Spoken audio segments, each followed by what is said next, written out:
Hello, everybody. Once again, it's your girl Belinda here. And as you are well aware, this week we are talking about mental health. This is our awareness week. So, what I've been doing is I've been talking to several folks who struggle with that and who've managed it with different, whether it's treatment, therapy, meds, fitness, exercise, and all that jazz. So, today is no different. Today, I have with me Gregory Villefranc. And Greg, I've known Greg for a while now, so it's gonna be really nice to hear his, this part of the journey. Because I'm not even familiar with this part of the journey, so this is gonna be new for me too. So, anyways, tell us a little bit about yourself, Greg, before we get into all the details.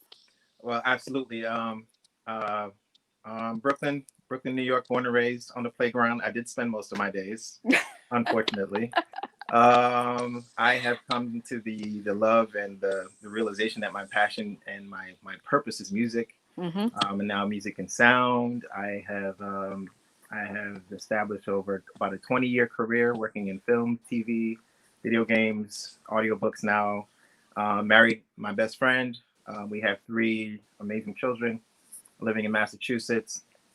And I'm just living the dream, so to speak, but not the dream, living my dream, if that makes sense. Yeah, absolutely. That makes sense. And I don't know how very many people can say that. Yes. So if you can say I'm living my dream, that's pretty awesome. Yes. That is pretty awesome. That is a blessing. Absolutely. All right. So being that we're talking about mental health, so tell us a little bit about that. So what did you struggle with to start off with? I struggled with anxiety and depression, and it sort of stemmed from my past. I know we spoke a little bit earlier. Being raised by a strong Haitian man, my dad, who I love. He's amazing. We have a better relationship now. But when I was younger, being the oldest of 3, I was called to be sort of the savior of the family. Oh, gosh. Lots of pressure placed on me very early on. I specifically remember my dad buying me a book called Coping with Social Behaviors. Belinda, I was 12 years old. Yeah, I was just about to ask you how old were you. You probably already knew the answer because just coming from a similar background. Yeah, I mean, and I'm firstborn too, so I totally understand the whole pressure thing. Like I got it, getting it still. So carry on.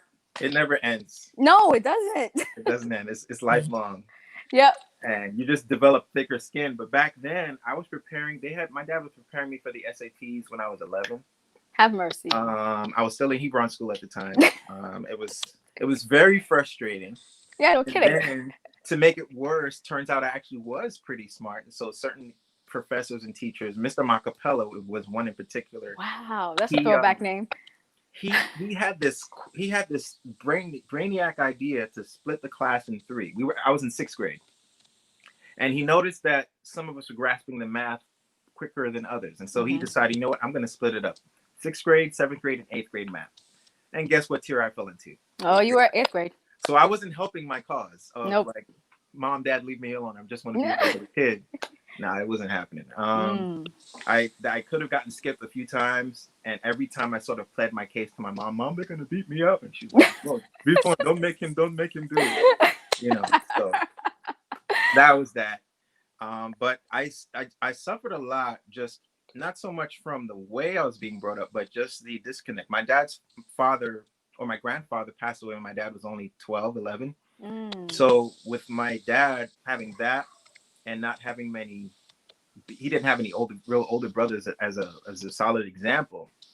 Growing up predominantly around very, very strong women, being raised to be a priest at the time. Wow. Became a real Christian. So there was this certain almost militaristic sort of view, very focused sniper-like view my dad had on how his son, the lineage to his throne was going to be, quote unquote. So I was the golden child. For in all intents and purposes. There was no, you want to be key basketball aside.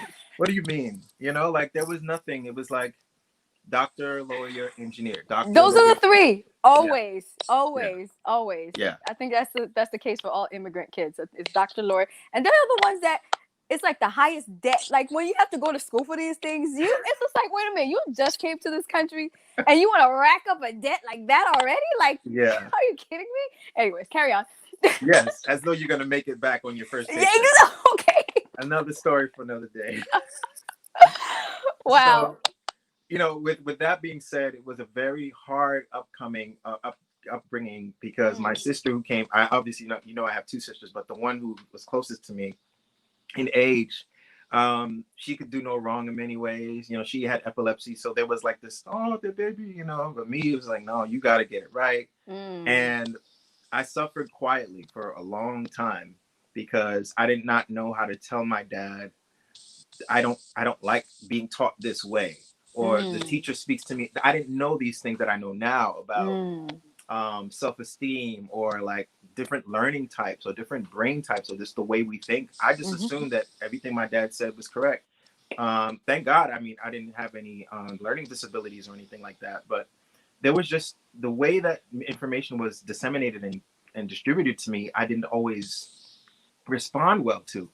And so when I'm getting baton for like not, I know I can speak freely. Yes, When you can.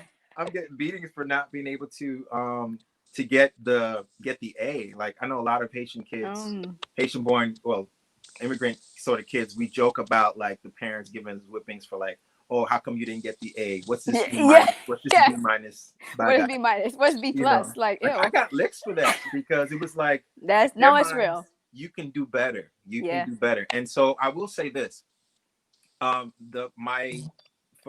mindset towards my company, I try to keep it away from my children because I refuse to sort of drill that into them. But into my company, that's an entity, it's not a human. I push that same mentality into my work and my business.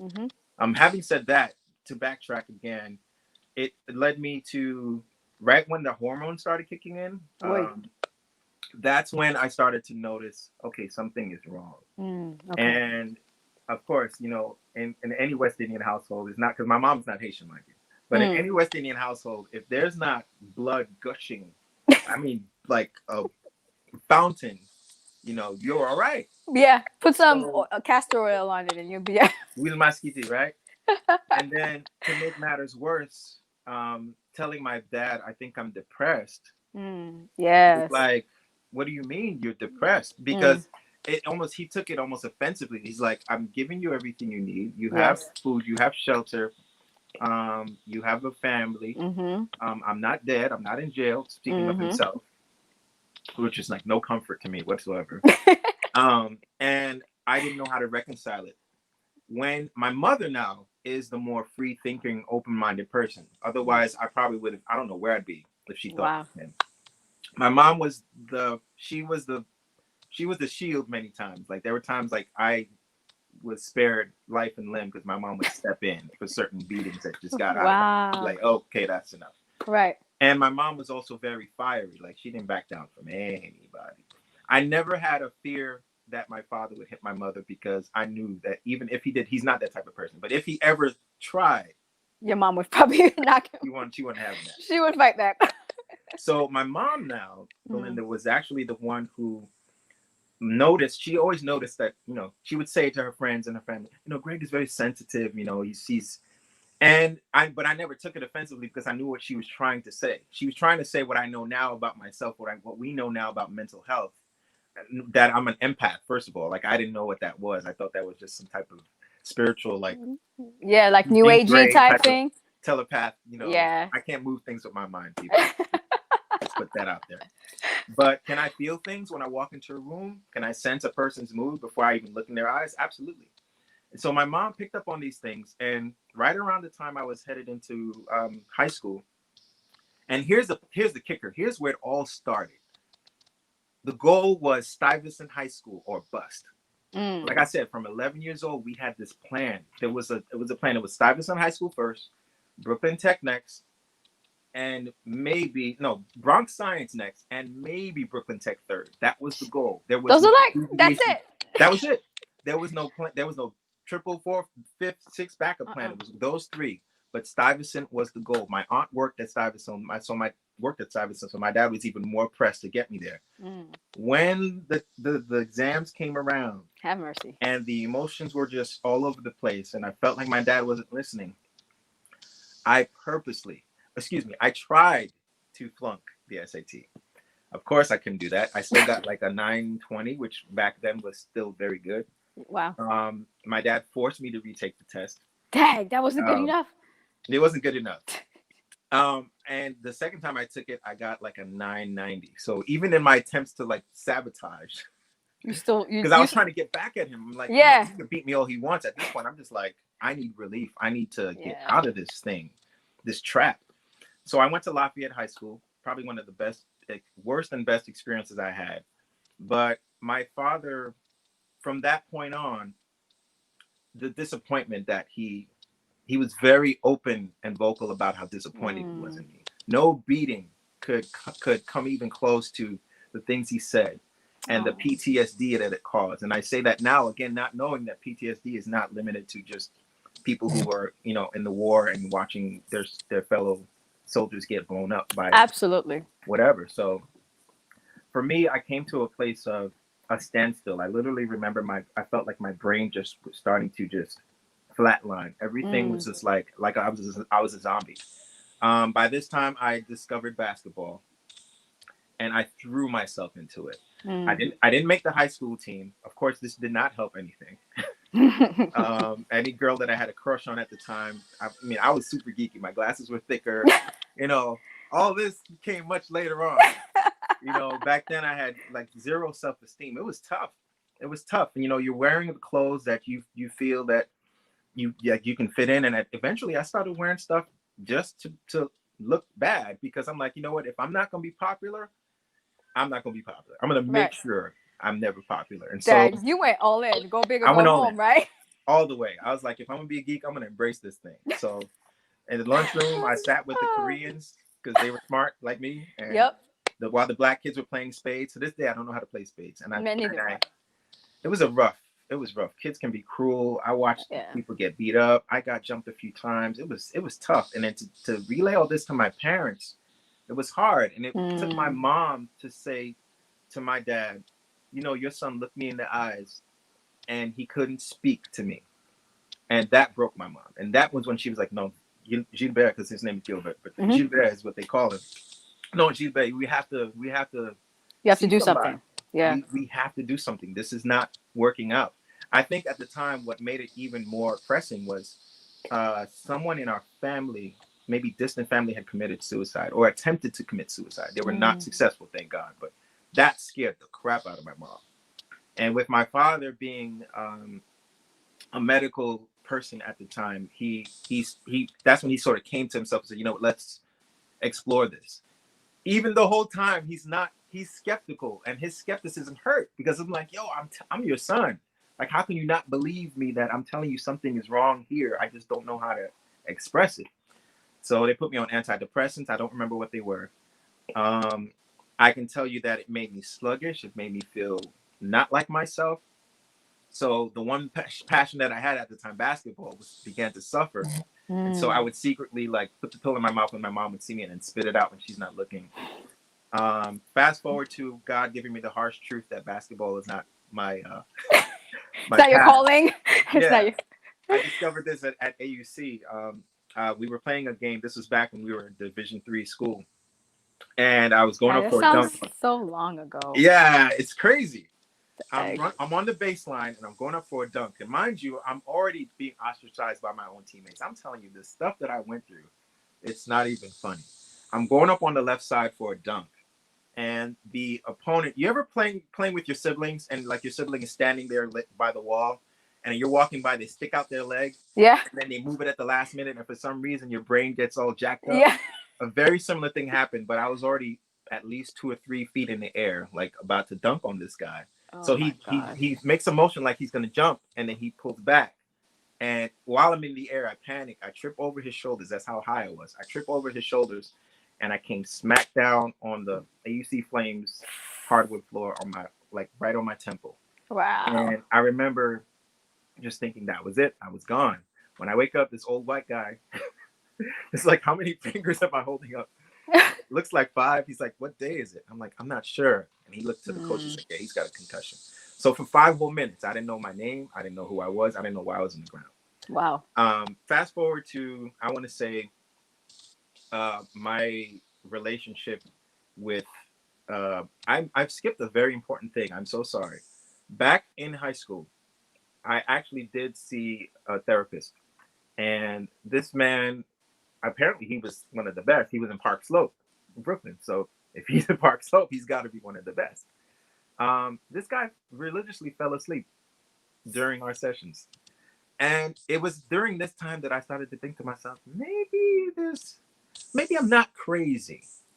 There's something wrong, but maybe I'm not lunatic, like, because if this person was like bored by me telling him so I started to take myself less seriously. Wow.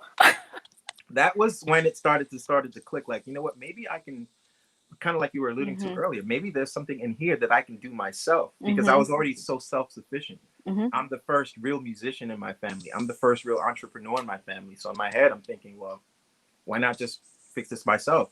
The inhaler that I was using every day wasn't working. I would still hyperventilate and pass out Wow. because I'm just worried about what my father's going to say. Blah, blah, blah, blah. Oh, I see. So it came to a head where I was going to college, and that incident happened at AUC. That's when it all kind of sort of came to me, and I'm like, I can't really keep this up anymore.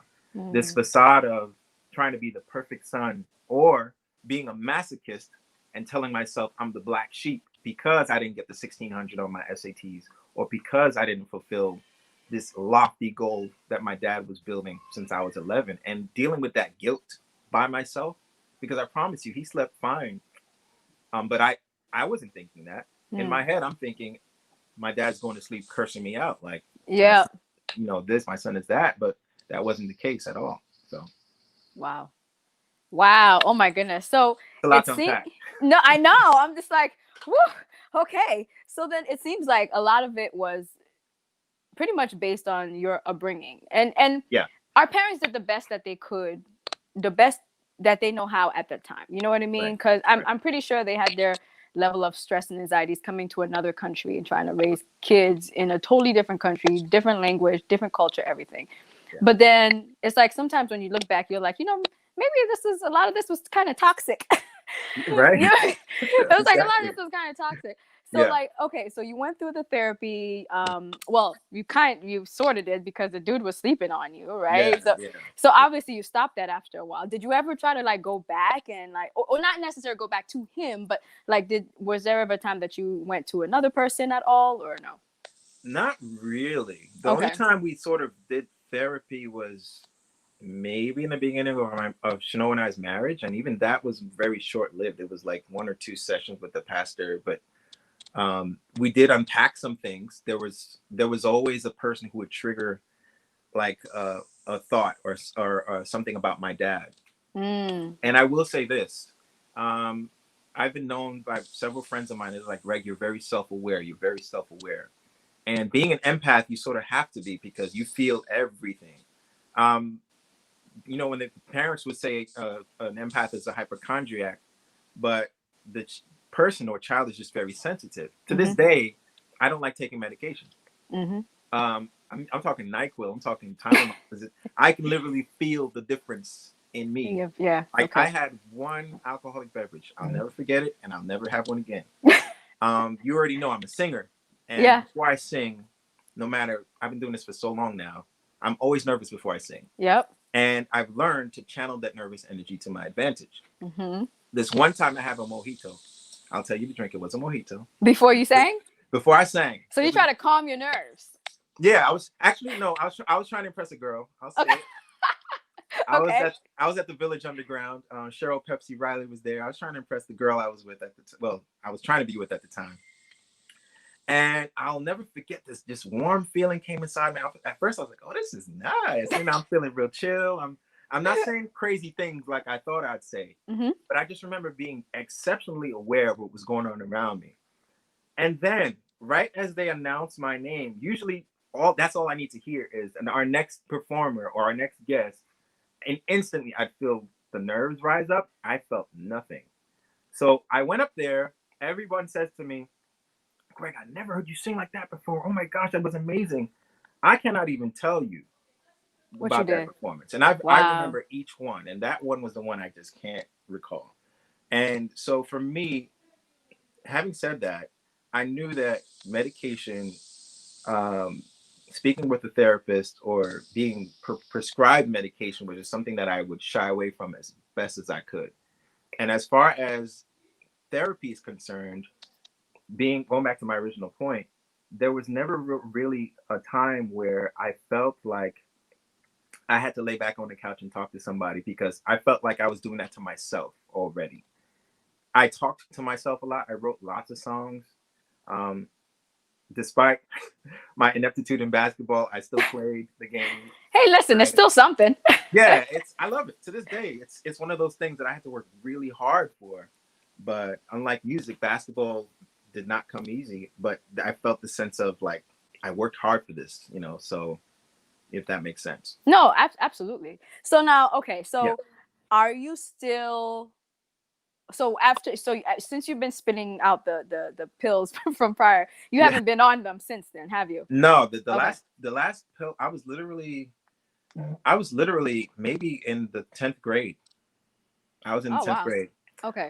The antidepressants, my first round of antidepressants. Okay, here's the funny thing about Haitian men.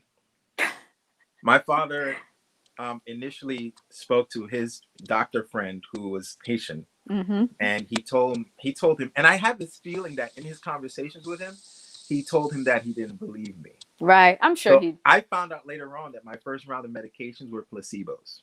They were not real. It was literally sugar pills. And That is crazy. I'm just like, yo, like, come on. Like, what else do I have to do? When my mom discovered this, of course she hits the roof and she's like, did you forget what happened to so and so? And so then I got the rich Right. thing. And yeah, after I discovered basketball and my mood changed, and at least my mom would notice that I was more responsible around the house. I spoke up more. I was more of a of a team player when it came to my sisters, especially Mm-hmm. when my second sister came around. That's when and when she spoke to me, she said, "Do you feel like you still need these meds?" And I said, "No, I think I'm okay." And so I voluntarily said, "I think I'm good with the medication," Okay. because I didn't really feel like it was helping me at the time. Okay. But yeah, I haven't really had any meds since. Since then. Mm-mm.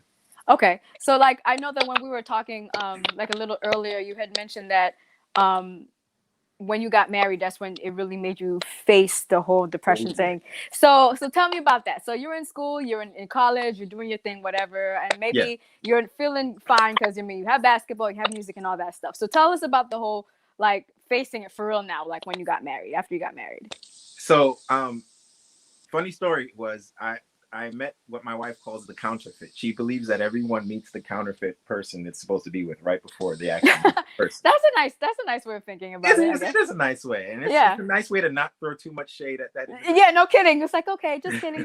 Right? This is testing, the testing model or something. A prototype, right? Yes, there you go, the prototype. Yeah. And so it was an interesting experience. I never had bad feelings towards that person, but because I thought they were the one, I felt like I relapsed into depression at the time. But this time I'm living with my parents, but I'm sort of working for myself, kind of. I'm at the time working with Chris Belmont. We did Jarakin Productions together. He's still doing that, so shout out to him. But we worked really hard on our craft. I was writing songs. I was doing this. I was doing that. And I was really feeling myself like, this is me. This is who I am. Mm-hmm.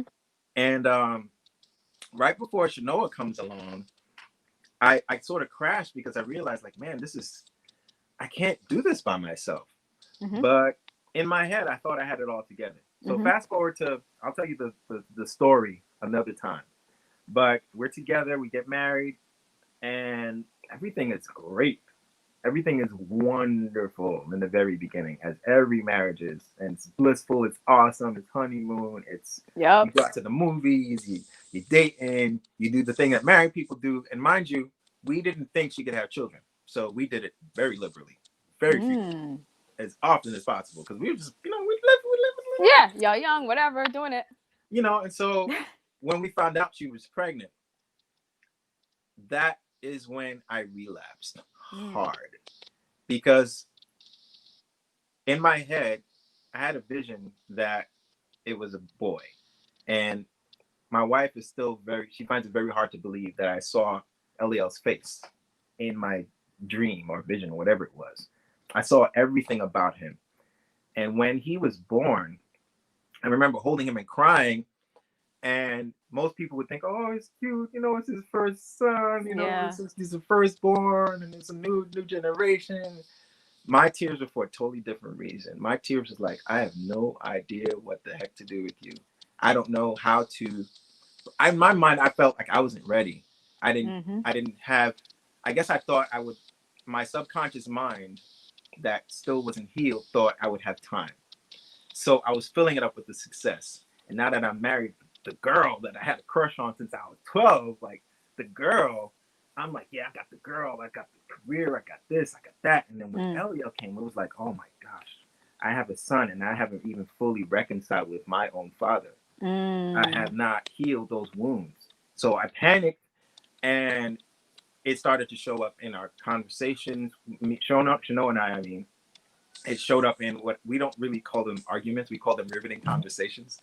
It started to show up in our riveting conversations where I would just, I would tense up. I would get frustrated. It's almost like I was reverting back to this younger version of myself that was a reclusive.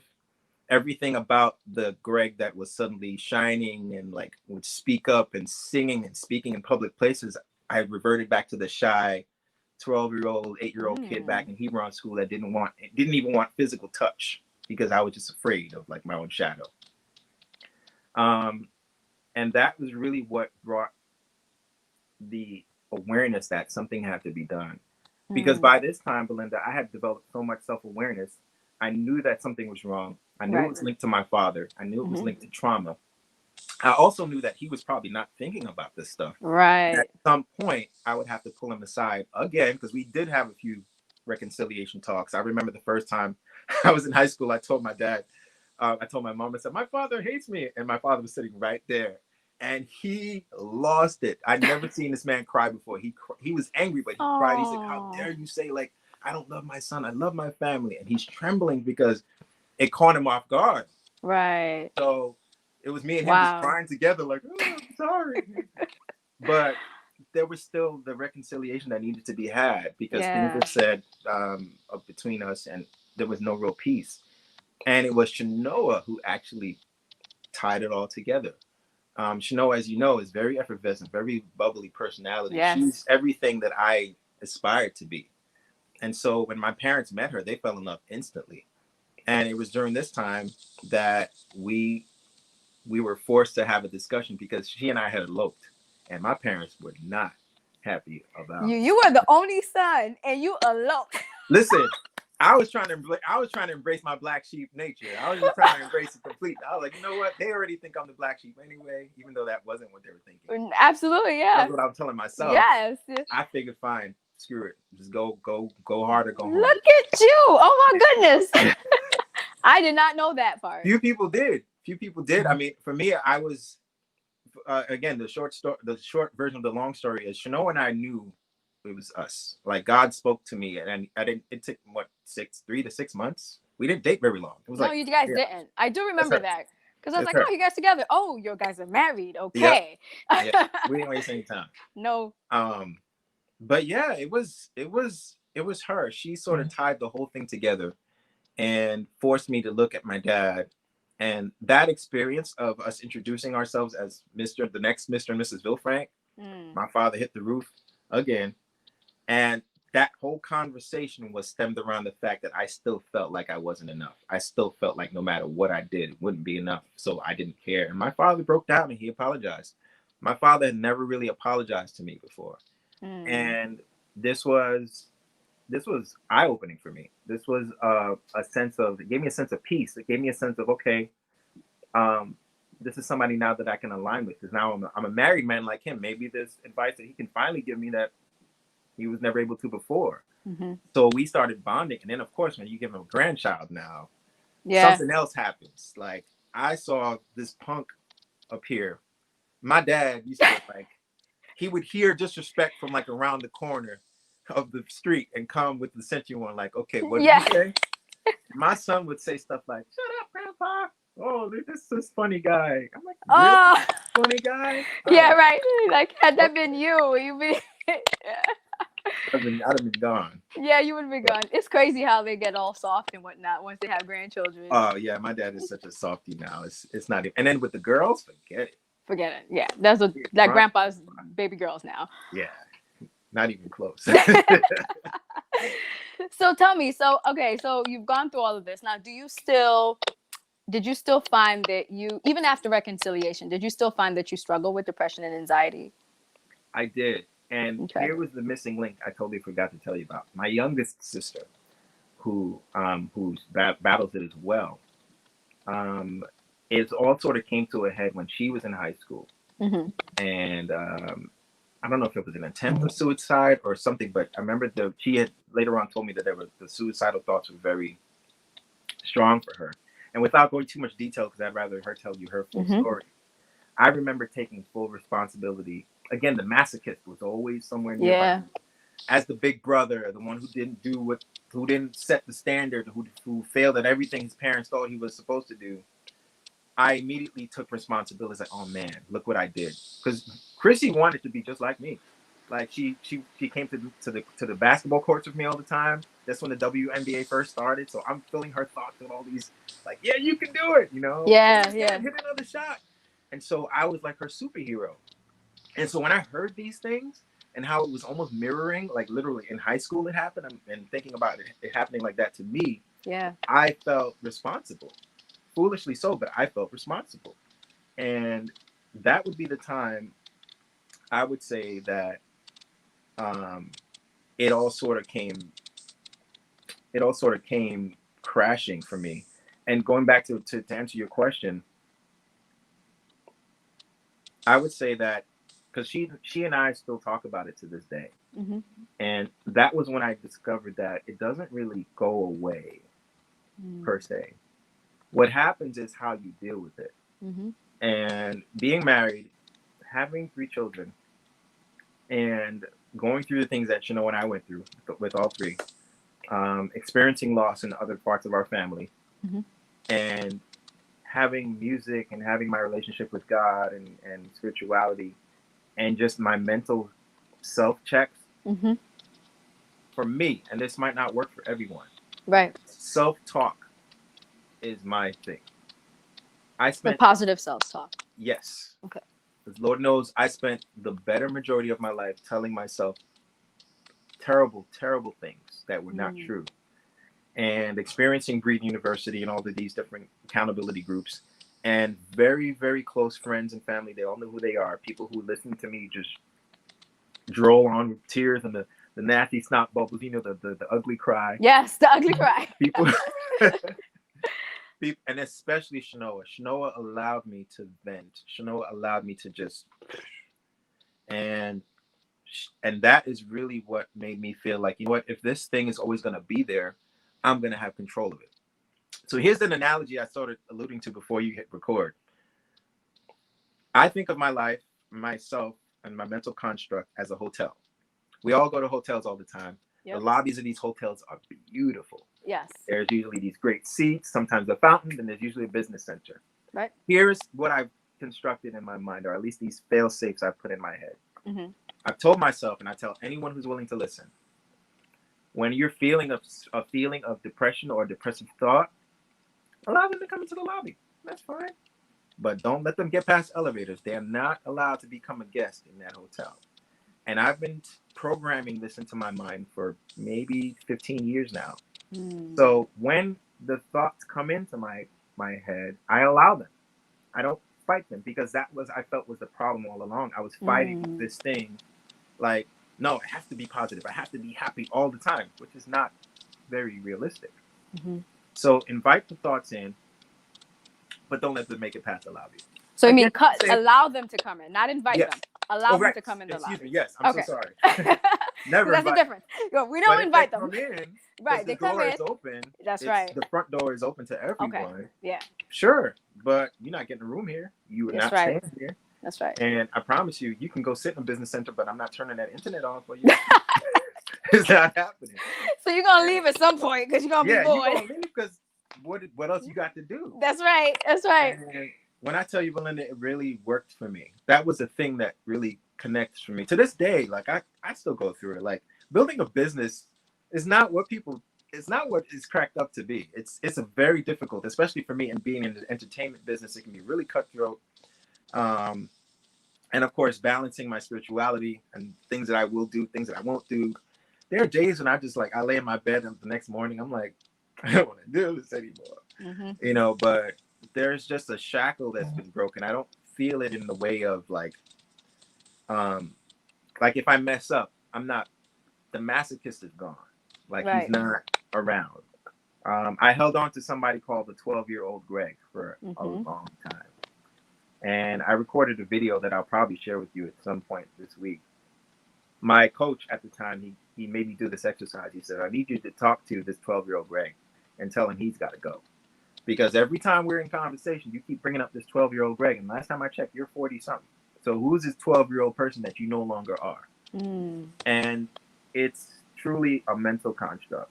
Mm. And I'm not going to say that medication is wrong or therapy is wrong, because my sister takes medication, I believe, and she sees a therapist, and the clarity that she's received, like I'm so proud of her. She's like a PhD student, and the things that she's experiencing on the level of just mental growth and spiritual growth and just growth in general is amazing.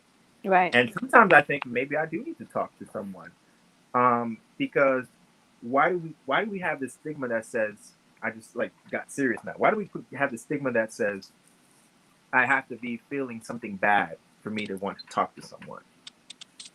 Maybe, for example, I have a fear of success. It's the only thing I'm afraid of. God and being grossly successful. And I think I need to talk to someone about that. Yep. Because that's big. That's huge. Yeah, it's not failure. I'm not afraid to fail. I spent most of my life, trying to fail sometimes even. Yeah, so failure is easy to me. I'm a scientist in my head, like, so I understand trial and error. It's simple, but success is scary. And while success is coming in droves, and I'm dealing with it, with the support of my wife, lots of prayer. I know that it's something that I have to talk to someone about, because I don't want that big thing to come and me see it coming. And being spiritual people, we can speak on this, knowing that God is sending it, and then I still run in the opposite direction because it's scary. Oh my gosh, a Grammy Award! It's scary. Like I practiced like my award speeches all the time in the mirror, but you gotta do it. I get to the point of them actually putting the award in my hand, and in my mind, I just go to this place like, oh my God, like anxiety. And so Yep. I know that I need to talk to someone about that, because the last thing I want to do is hinder my blessing.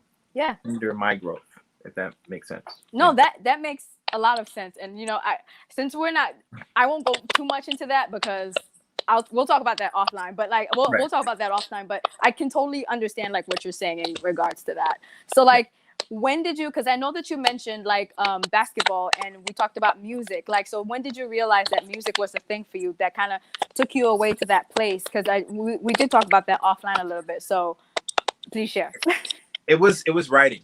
I'll be very straight up with you. Every single English teacher I had, from grade school to high school to college, they all wrote these loving things on the back of the marking period report to my parents, like, Greg is an amazing writer. Greg writes like somebody 15 years older. And I took it and I ran with it. I had a journal. I was probably the only guy I knew growing up that had a diary. I told no guys, because of course this is the 80s. Right. You don't need nobody knowing that. What you mean diary? Right. You just keep that to yourself. Yeah, you keep that to you. Don't tell nobody. Yeah, right. We didn't have these cool things back then, so it was like pen and pad. And I had the ones, my mom actually bought me the one with like a lock on it, because my sister was very nosy at the time. They would definitely want to read what you were writing. Of course. And I just drove myself into writing. And then when the music bug hit me, when it was just like, I always knew, come on, like I said, Hebron School of Performing Arts, that should have been the name of that daggone school. Pretty much. I knew my gift. I knew that I could harmonize, and I Yeah. discovered my solo singing voice by accident. That's another story. That's again self-esteem. But it was the writing. It was the songwriting. It was taking my thoughts, how I was feeling, how the girl who dissed me made me feel, how my dad made me feel, or whatever.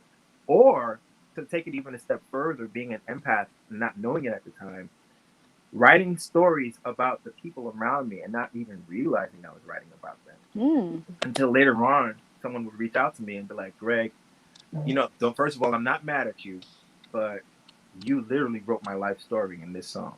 And I'm just like, wow, I really didn't mean to. But they was like, no, you don't understand.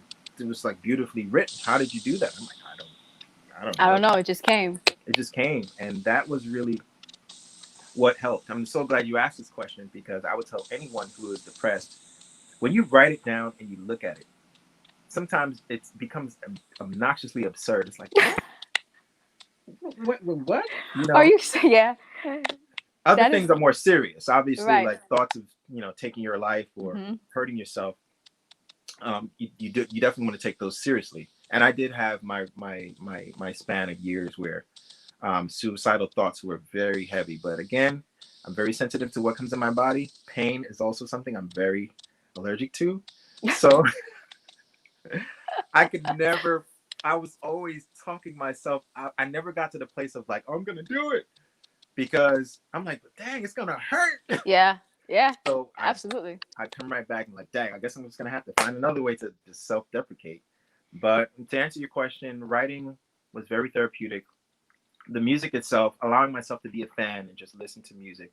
Beethoven, Mozart. And again, this is one of the things that my dad gave me. He was actually very big on music, and he was a recording artist for a brief moment.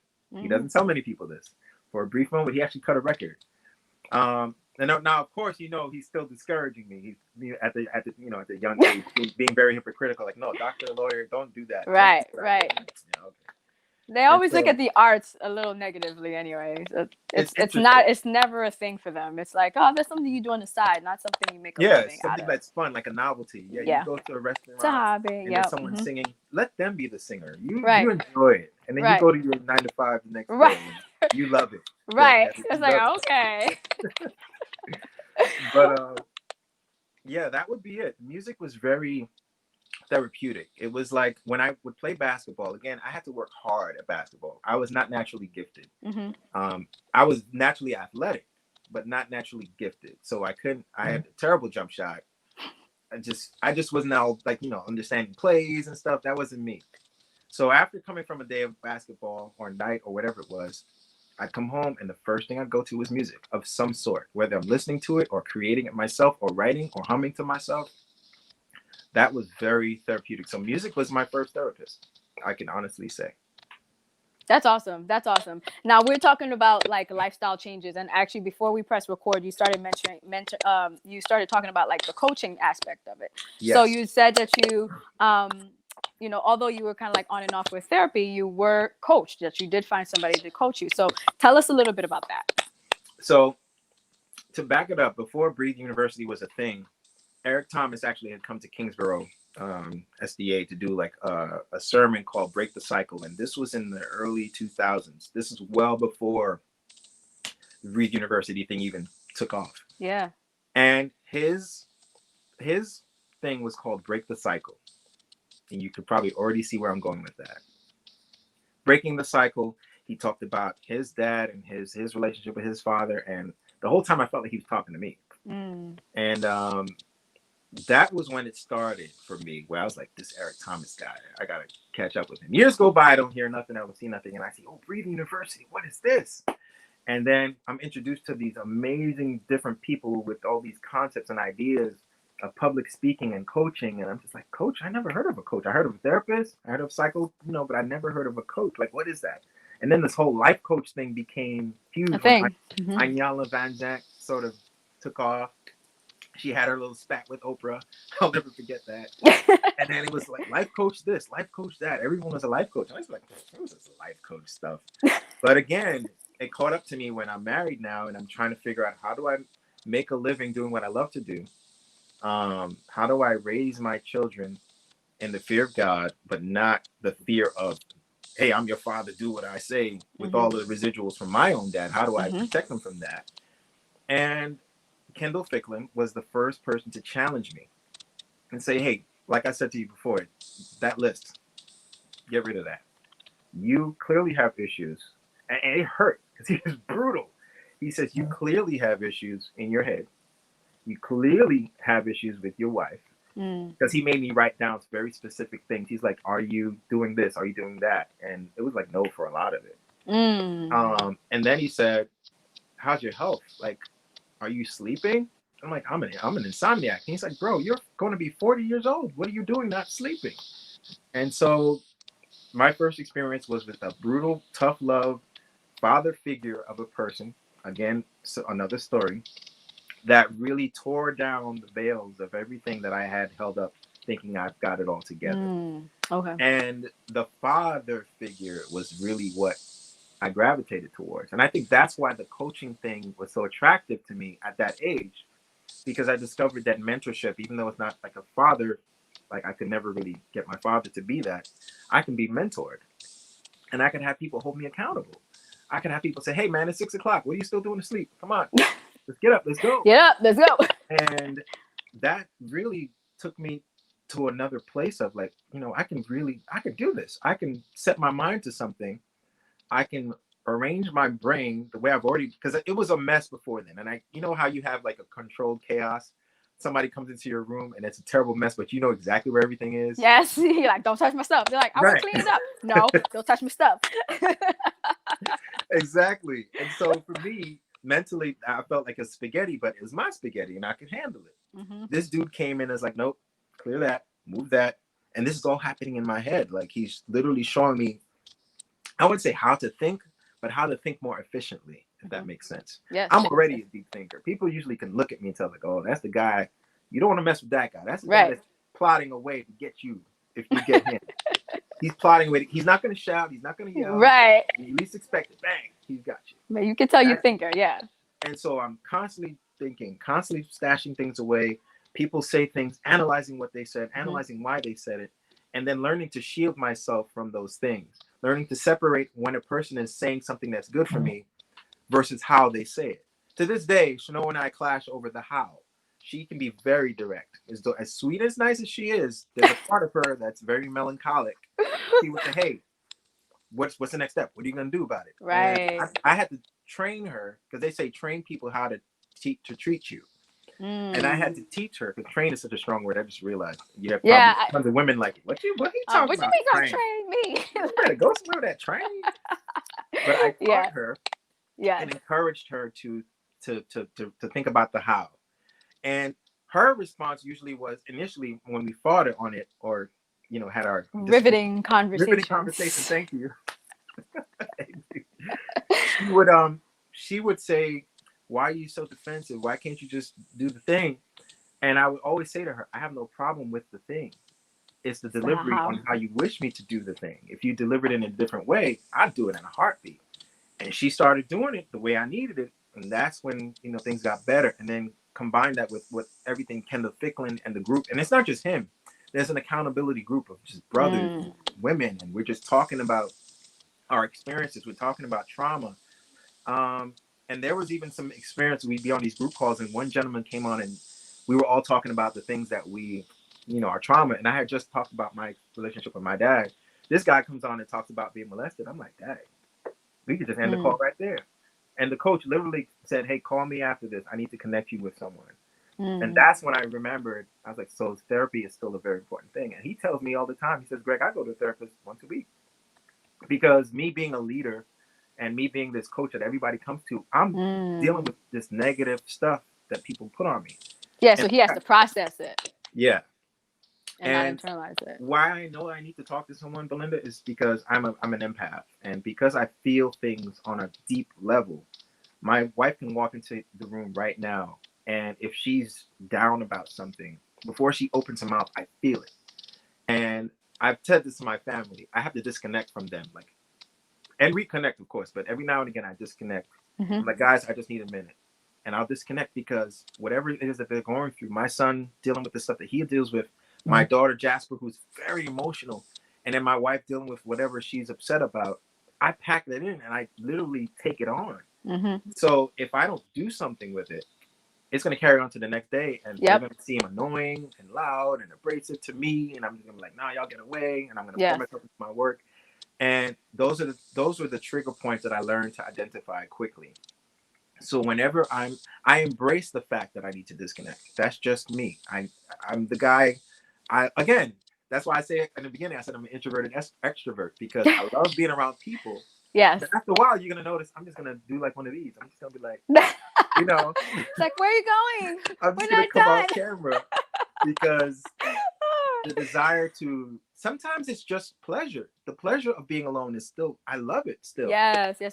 You know? Yeah. And to be in my own thoughts and to analyze things, and I'm constantly analyzing myself. Like, people talk about software updates. I'm a techie, so I'm always downloading software updates, whether it's from God directly, or whether it's from my mom, or whether it's from a stranger I happen to have a conversation with, and they pick up on something that I didn't want them to pick up on. I go home and I digest that. And then when it gets too packed up in here, I turn to the music. I turn to the art. I turn to what I love. And then teaching my children, all these kids are musical. It's scary.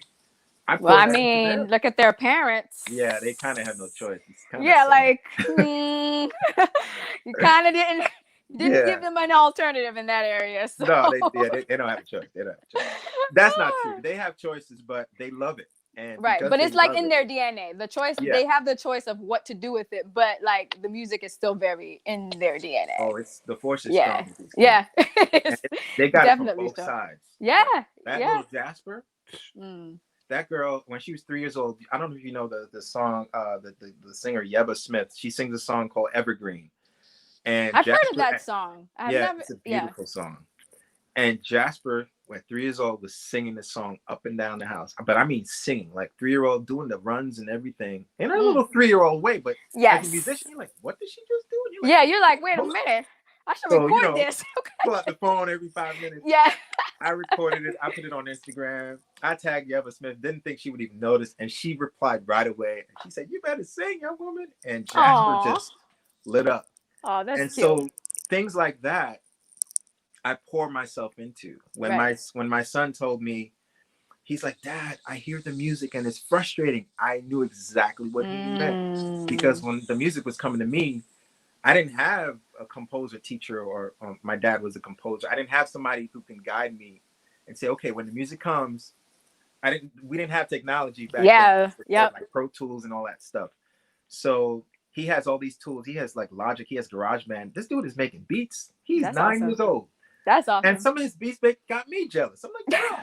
I was like, wait, teach that to show Daddy how you did that one more time. Show me how you did that. Right. Exactly. So that would have, but go ahead. No, go ahead. Finish what you were saying. That would have to be what really sort of ties it all together. Is I see everything holistically. So family, or obviously God, my relationship with God, family, how I usher in my family in God's presence, how God, downloads music in my head, how I connect that to the world, how I can sit with my secular friends who curse like sailors and completely be fine. Little things like that. And for me, it all ties back to throwing myself into the art and the passion behind the art, and also reinventing myself, because one day my hands are going to start trembling. I'm going to have arthritis. I probably won't be able to play like I used to. Yeah. But I'm constantly expanding. Like, I never thought of myself as being a mixer and as in audio, but it's a skill now. It's an ability that I've honed over the years, using everything I learned from music and applying it to that, and other things like programming, information technology, drawing, which is something that I did when I was a kid. Right. So teaching my children has been a great therapy for me as well, because my son has a lot of the propensities to go off into this place of masochism. Like, he'd get scolded for something and he would get angry. And at first, my Snow and I, we'd be like, we're from Brooklyn. We're like, you better unball those fists. What you mean? What you balling your fist for? Yeah, right. But then It now you took, understand it. So you have to do listen, your best not to replicate the behavior that, affected you. he was balling his fist up because he was beating himself up. Hmm. We started finding little pinch marks, little scratch. He was like mutilating himself Oh, because he was punishing himself. And I'm like, oh my gosh, that's Greg. That's little Greg. yeah. Immediately, I would talk to him. And so to this day, we still work on it together. And whenever it happens, I go to wherever he is and I say, find your center, find your breath. That's the first thing. We work on that together. And I'll tell you, the first time it happened, I cried my eyes out. I went to my room and I was gone but I knew what could have happened was Yep. taking on that whole masochist. Oh, it's my fault, like I did with my younger sister. Yeah. And I knew right then that it was his path, and it was my job to help him through it. Right. Not do it for him, not say, Right. oh, we're so much alike, because we're not really alike. Right. It's a similar mindset, but yeah. So now, in terms of that, like, what would you say to maybe a kid right now who's 12 years old and who might be listening to this, and then who's in a similar situation? What would you say to that child? I would say, for one, write it down. Write it all down, because when it stays here, Mm-hmm. same way music can stay in here and you'll forget the words, just things start to leak out. Trauma is the same way. It will leak out in ways that you don't intend. You'll snap at like your best friend or a loved one who has nothing to do with the stressor or the person who actually caused the PTSD. Mm-hmm. So talking to someone, speaking out, and being vocal. I think we're in a different time now. Yep. But a 12-year-old now would have a better chance of getting through to their parents about how they feel. Yeah. Obviously, because child abuse laws have changed. Yeah. So shout out to them for that. Yeah. We know better now. Right.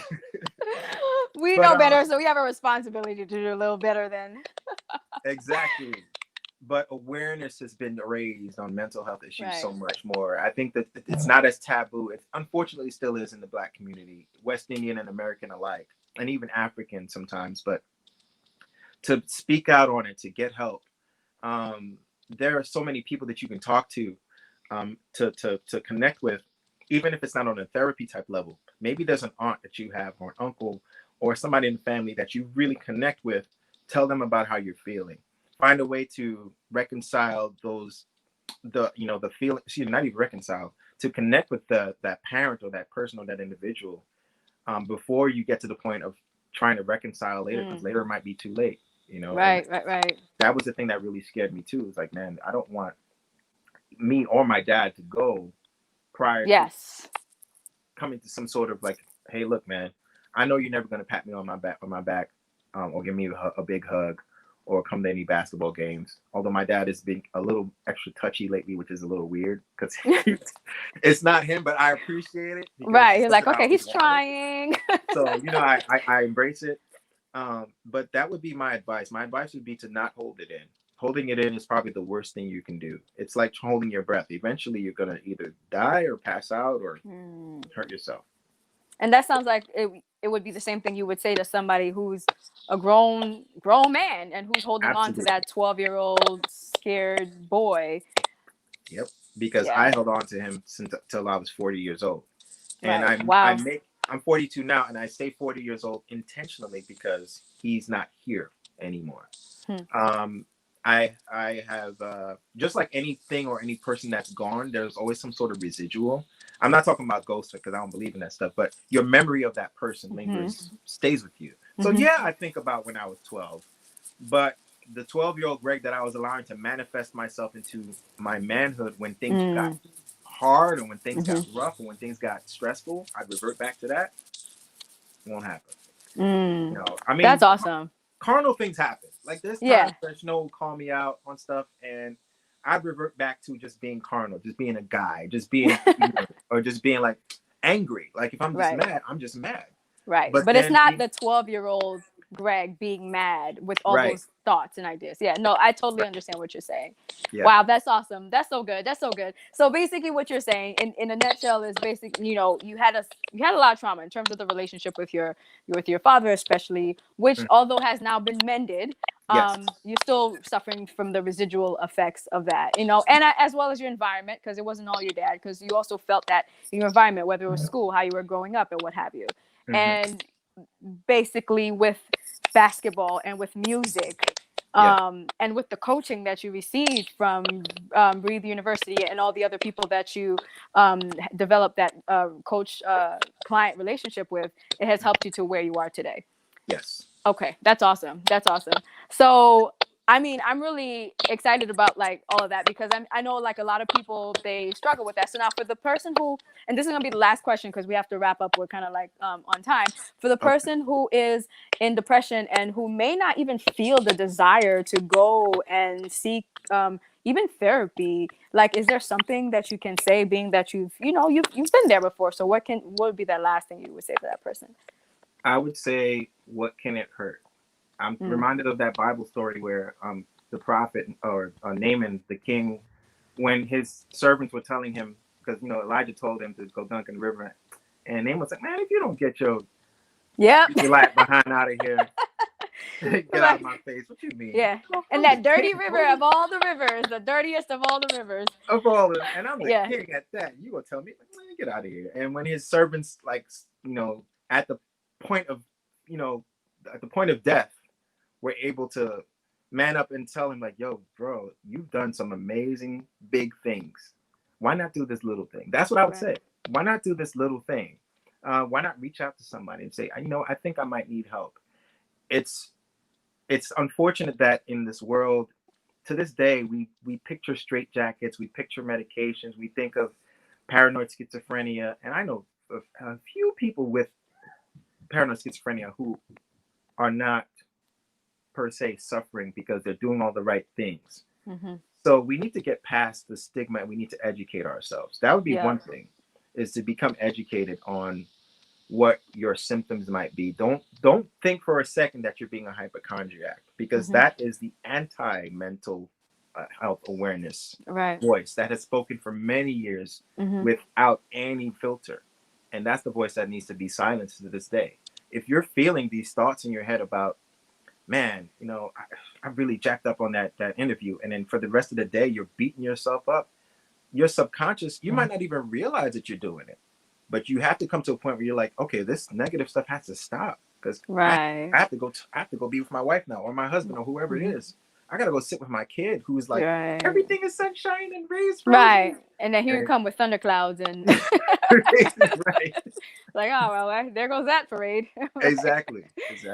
Oh my gosh. Well, with that thought, what I will say is what Greg is saying is pretty important, because is to get screened. If you feel like for whatever reason that you're experiencing symptoms and you're not even if you're not sure, like, just get screened. And this week, actually, at mhanational.org, you can have free screening for various different mental illness, whether it's bipolar, depression. Yeah. Well, I hope I'm saying it right, but it's definitely like in my link, in my bio. The link is in my bio, and you'll be seeing it like all over, like with the post throughout the rest of the week, and I'll be definitely putting that up. So the link is definitely in the bio. So I hope I'm saying it right. It's mhanational.org. I think that's what it is.